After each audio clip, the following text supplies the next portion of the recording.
Just a bit of announcement, guys. I decided to split my channel in two. Link to my relationship advice channel in the description.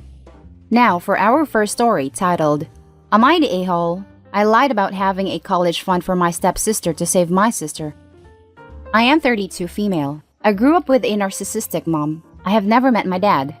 The first hug I have received in my life was at 10 years old when Dan, my mom's boyfriend, hugged me when I thanked him for a gift. My mom had my sister a year later. My sister was the perfect baby sister anyone could ask for. Mom and Dan split, and at first, Mom had major custody of my sister. Mom did the same thing to my sister she did to me. Doesn't even acknowledge us in the room if she was not in the mood, not feeding us dinner if we made a mistake, made everything our fault. When Dan found out, he applied for full custody for my sister, but my mother fought and somehow wrangled 50% of custody. Things got real bad for me, and the only silver lining was my sister. Despite being only 4 years old, she would sneak in snacks from her dad for me to eat. Anything Dan bought for her, he also bought me. He wasn't wealthy by any means, but it was the small things, and any time he dropped my sister, he will take his time to talk to me. He was the only father I have ever known. Dan died of cancer when I was 16 and my sister 5. He lived only 3 months from the diagnosis, but settled everything financially as able as he can for my sister. He split his assets 75% for my sister and 25% for me to be given to me when I reached 18. Knowing my mom very well, he made me the executor of my sister's fund too. To say my mom was furious was an understatement. She literally made the next 2 years of my life and my sister a living hell. When my mom started dating Brad, he already had a daughter 3 years younger than my sister.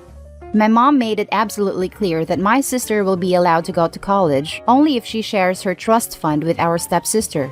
Brad is a piece of work, and me and my sister never really bonded with our stepsister. She refused to sign anything related to my sister's education unless I give her my word that I will give my stepsister equal half of the trust fund. This is where I think I was the a-hole. I held the trust fund above my mom's head to treat my sister fairly. I repeatedly told them I will give my stepsister half the fund until my sister was 18 and moved to college. Once she moved out, we both cut any contact we had with our mom and blocked her. I made my sister give her the wrong college info so our mom couldn't contact her.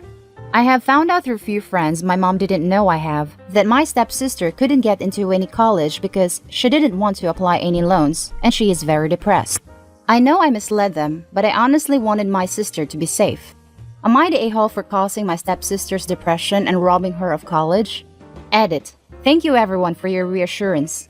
I showed this post to my sister and the only thing she had to say was, duh. We both have discussed and decided to not contact our stepsister. We were never close to her, and my friends back there can safely get any message to her without dragging our mom into it, which is the last thing we both want. That's the main story. Now let's read the top comments. Not the a-hole. You did what you needed to do to protect your baby sister, and for that, you should be proud. Your mother was trying to deny her the right to an education in order to rob her. You were justified in saying whatever you needed to say to protect your sister's interests. Dan knew what he was doing when he named you executor. He knew that you would safeguard your sister's interests, and you have proven that he was right to trust you. As for your stepsister, if she chooses not to apply for any loans, not going to college is her choice, not yours. She and your mother would have known for 3 years that they couldn't rely on robbing your sister to pay her way through college. If they didn't make alternative plans, that's on them, not you. Dan was a great man. My sister is exactly like him.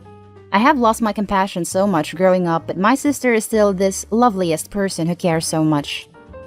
Never doubt that you did the right thing by honoring Dan's wishes and protecting your sister. The fact that you are posting here tells me that you still have compassion, because you are worried that you are an a-hole because of the impact on your sister, but that's not your fault. Not the a-hole. That money was for your sister, from her father. There was no reason whatsoever for you to share it with your mom's new guy's kid. Stepsister not going to college because she didn't want to apply for loans is on her. I understand the blow of learning that she isn't getting money that you told your mom she would receive, but you did that to try and keep the peace in what sounds like a shitty home. It also seems like stepsister lived with mom long enough that she should have known better than to trust anything that came out of her mouth. Even if OP had split the funds, I think there's a non-zero chance that mom would have kept the money for herself. Doing the math here, You are 32 and 11 years older than your sister, so she is 21. Your stepsister is 3 years younger than your sister, that makes her 18. You didn't rob your stepsister of college. Where is Brad, your stepsister's actual father in all of this? Why wouldn't he be responsible for helping her in her education? She can start with community college and have her father sign for financial aid. Neither you nor your sister have anything to do with your mother and her family since your sister left for college, right? Your stepsister was a casualty to your mother's narcissism and her father enabled it, not the a-hole. Exactly. And they had 3 years from the time the two broke contact with mom, Brad, stepsister. If they didn't apply for loans in those 3 years, that's completely on them, not an OP for misleading them. And now for the next story, titled, Am I the a-hole for not giving younger sister more inheritance? I, 46 female, recently lost both of my parents in quite quick succession. They both died peacefully of natural causes/old age. I have an older brother, 47, and a younger sister, 32. Yes, I was 14 when my sister was born. She was a menopause baby. In fact, my mother thought that most of her early pregnancy was symptoms of menopause. We were all excited to have a new baby though, especially me, as I was the youngest of all the cousins and none of my friends had young siblings when we were growing up. My parents were always very fair with all of us when it came to money and time spent with us. They encouraged our hobbies and liked to spend with us. Our dad died first and everything went to our mom.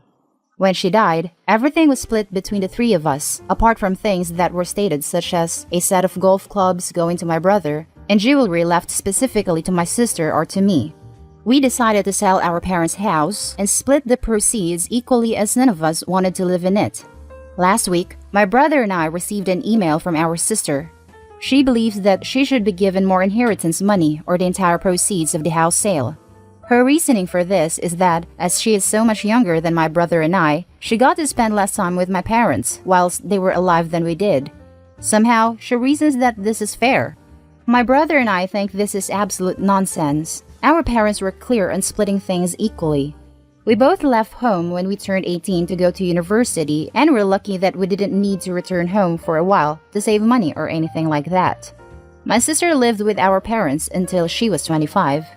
My brother and I have agreed we are not giving our sister any more of our share of the inheritance, which isn't much anyway, and the proceeds of the house will be split 3 ways as specified in both of our parents' wills. She has said we are selfish, and she is owed this because she didn't have as much time with our parents. I don't feel like I am in the wrong here, but a few of my friends have suggested I make a token payment to keep her happy. I don't think she would be, unless it was a significant portion of my inheritance or my share of the house sale. Am I an a-hole for not wanting to give my sister more money just because she is younger than me? Edit. Thank you very much to all of your condolences. Becoming an orphan is very hard at any age, it seems. I am thinking that I will speak to my brother about talking to our sister about getting some sort of grief counseling and offer to go with her. It might be a way of finding out if there are any other issues that we don't know about as outwardly. She is a successful professional. If there is something wrong, then we will offer our support. I love my sister very much, and I don't want to end up estranged over this, especially during a time of grief. Now let's read the top comments. Not the a-hole. I'm sorry for your loss. Your sister's logic is stupid. You could also argue the reverse, since you knew them better since you were older. You and your brother deserve more. Also, you're following your parents' wishes in their wills. Please don't give her money. That sets a bad precedent for the future. She might want more if you give her a little. You can't use reason with an irrational person. I love this. Email her back. Brother and I have decided, since we actually knew them better, that means we deserve more of their money. Here's our bank details. Please transfer 2/3 of your inheritance ASAP. Also, they moved out at 18, where baby sis moved out at 25. So, she's actually the one that had more time with the parents. This fact actually makes her argument completely invalid. You know, I never even thought about it like that. After I left home, it was just my sister and my parents. My brother and I went home some weekends and during the summer until we graduated. But it's strange to think I always had to share my parents first with my older brother and then with my sister too. Not the a-hole. Do not give your entitled sister 1 penny more than the 1/3 share your mother allotted her in her will. Your sister's reasoning is flawed, and this is just a naked cash grab on her part. I agree with this. I'm the youngest of the three like the sister, but even I know that you don't demand something from siblings just because you never got to spend as much time as they did with your parents. That's pure and selfish entitlement. It's really strange, as she never mentioned ever feeling like this before, such as when our dad died or even after Mom. It seemed to come out of the blue after we got the estate settled and instructed the solicitor to put the house on the market. Not the a-hole. Your parents were clear where their money was to go when they passed. Sorry for your guys' losses. And now for the last story, titled, Am I the a-hole for not splitting my inheritance with my brother-in-law? First of all, my English is not good. It's not my native language. I'm sorry in advance for any grammatical error. I, 32 female, am married to my husband Andy, 35 male, for 5 years. A year after our wedding, my mother-in-law passed away. I told my husband we should ask his dad, Jacob, 71, to live with us or with his sister, Monica, 38. I think it's the Asian in me that makes me feel we are obligated to take care of my father-in-law. My husband called her sister, Monica. She lives in Massachusetts, and we live in Indiana. Her husband, Arthur, was against this idea. He told us they have no room in their house. They have an extra bedroom, but it's for guests. Arthur insisted to just move Jacob to a retirement house. Arthur also told us how when Andy and Monica were a kid, Jacob was busy, strict, and they don't have the best relationship. Andy then said, yeah, Dad was strict, and sometimes he said something cruel, but that is the past, and he is a different person now. I then asked, will it be okay with them if we ask Jacob to stay with us? They said yes. When we asked Jacob if he wants to move with us, he was grateful, but declines the offer. 4 months after our conversation, I gave birth to our baby boy. Jacob visited us, and he changed his mind. He chose to stay with us, and we could not be happier. Since last year, Jacob's health has been declining. I took care of him. I was there for every surgery. I was there when his doctors told me he only has 3 months and suggested for him to be at home with his family. I do everything in my power to make him feel comfortable. He died 2 weeks ago. In the will, he gave Monica $5 million, and he set up a $500,000 trust fund for each of her kids. They have 2 kids. He gave Andy $3 million and a cabin in Aspen, Colorado, worth around $2 million. He knew Andy will enjoy the cabin in the winter. He also set up a trust fund for our kid, $500,000. He gave me $5 million too. He wrote that he is grateful Andy found me and that he loved me like his own kid. I cried when I read the will. Yesterday, I received a call from Arthur demanding me to share my inheritance with him. He said that he is entitled to half of my inheritance because he is with Monica longer than Andy with me. They need more money because they have more kids. I was shocked and told him I'll discuss it with Andy. Arthur starts cursing at me and said that no, I don't need to discuss this with my husband. It's between me and him. I hung up. Arthur even told Andy's cousins how it is unfair, how they should get some of the inheritance too. Most of the cousins disagreed with him, but there is one cousin, Jake, 35, that feels he is entitled to some of the inheritance. They've been calling me a greedy a-hole. Andy told me to do what I want with my money, but he reminds me that his dad wants me to have this money, not Arthur or Jake. My gut told me not to share the inheritance, but I'm sick of the calls and texts. I am still grieving, and I want to keep the peace in the family. I am torn. Am I the a-hole if I don't share my inheritance? Now for the top comments of this post. Not the a-hole. Your husband is right.